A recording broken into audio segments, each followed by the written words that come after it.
मोटू पतलू और चिराग की नई कहानी।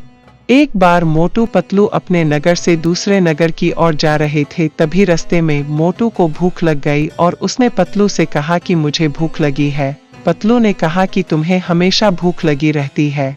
फिर पतलू ने सोचा कि अगर मोटू ने कुछ नहीं खाया तो यह आगे नहीं बढ़ेगा। पतलू ने कहा कि ठीक है, हम उस पेड़ के नीचे बैठकर खाना खाते हैं। दोनों उस पेड़ के नीचे बैठ गए और खाना खाया। जैसे ही मोटू खाना खाकर उठा तो उसके पैरों के नीचे कुछ चुभ गया और जैसे ही मोटू ने उसे निकला तो वो एक चिराग था।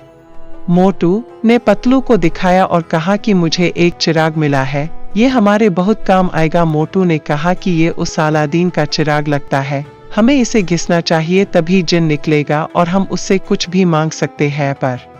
पर पतलू ने कहा नहीं, हमें इसे यही रख कर आगे बढ़ना चाहिए।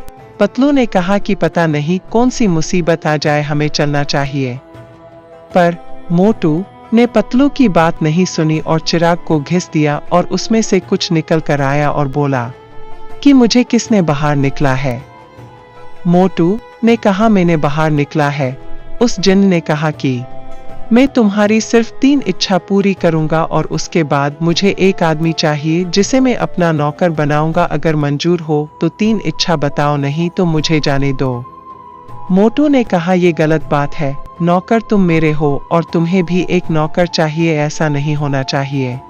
जिन ने कहा कि अगर इच्छा पूरी करवानी है तो ऐसा ही करना पड़ेगा। मोटू ने पतलू से कहा कि इसे हमें मजा चखाना चाहिए, नहीं तो ये सबको परेशान करेगा। मोटू ने कहा ठीक है, हमें मंजूर है। मोटू ने कहा कि हमें बहुत दूर जाना है, तुम हमें वहां तक पहुंचा दो। जिन ने कहा ठीक है। जिन ने उन्हें वहां पर पहुंचा दिया। फिर मोटू ने कहा कि रात बहुत हो गई है और गर्मी भी बहुत है, तुम पंखा भी चला दो। जिन ने उन्हें हवा भी दी। अब मोटू ने कहा कि रात भी हो गई और तीसरी इच्छा हम कल बताएंगे। जब सुबह हुई तो मोटू ने कहा कि भूख लगी है, हमारे खाने के लिए कुछ ले आओ। जिन ने ये भी काम कर दिया और अब जिन की बारी थी। अब जिन बोला कि मुझे अब एक नौकर चाहिए। तभी पतलू ने कहा कि ठीक है, हमें पता है, लेकिन वो नौकर बाहर ही नहीं आ रहा, अगर तुम उस नौकर को बाहर निकाल लो तो बहुत अच्छा है। जिन ने पूछा कि नौकर कहाँ है। पतलू ने कहा कि इस बोतल के अंदर है, अगर तुम अंदर जाकर उसे बाहर ले आओ तो तुम उससे खूब सेवा करवाना।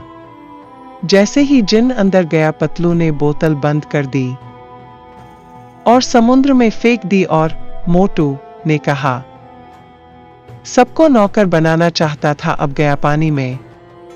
दोस्तों, अगर कोई मुसीबत आ भी जाए तो हमें बिल्कुल भी नहीं घबराना चाहिए, क्योंकि अगर हम मुसीबत से घबरा जाते हैं तो हम उसका हल कभी निकाल नहीं पाएंगे। अगर आपको यह कहानी पसंद आई है तो आगे भी शेयर करें और वीडियो को लाइक करें और चैनल को सब्सक्राइब करें।